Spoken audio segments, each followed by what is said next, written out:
అందరికీ నమస్కారం అండి. ఇదేదో చాలా బాగుంది చూడండి. ఇంట్లో ఒకటే కుర్చీ ఉందంట. సరే ఒకటే కుర్చీ ఉంది, ఒక గెస్ట్ వచ్చారు, కూర్చొనిచ్చాం.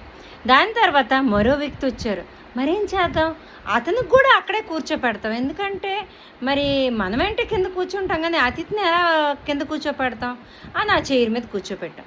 తర్వాత మూడో వ్యక్తి వచ్చారు, మూడో వ్యక్తికి ఆ చైర్ మీద కూర్చోబెట్టి మరి కొంచెం అడ్జస్ట్మెంట్ అయ్యి మళ్ళీ కొంచెం సర్దుకుంటూ కూర్చున్నారు.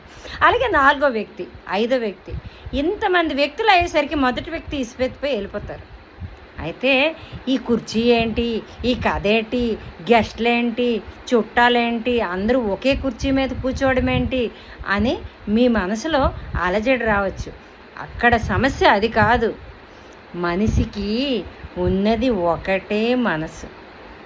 ఆ మనసులో భగవంతుణ్ణి కూర్చొనిద్దాం. ఇప్పుడు చూసారా, ఇంట్లో ఉన్నది ఒకటే చైర్ కదా, అలాగే మనిషికి ఉన్నది ఒకటే హృదయం. ఎంత చక్కగా ఉంది అసలు.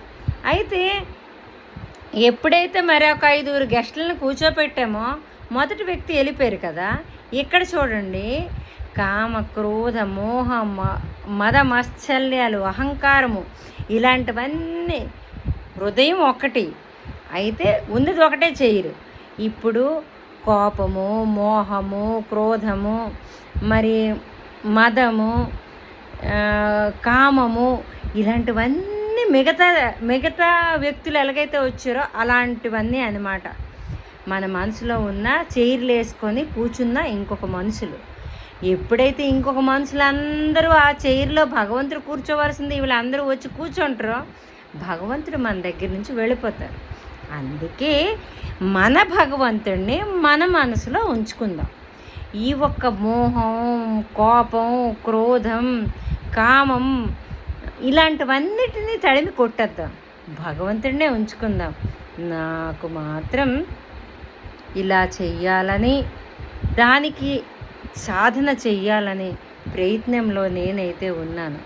మీ ఎవరికైనా కూడా నచ్చితే అదే ప్రయత్నాన్ని కొనసాగించడానికి మీకు నచ్చితే ప్రయత్నించండి.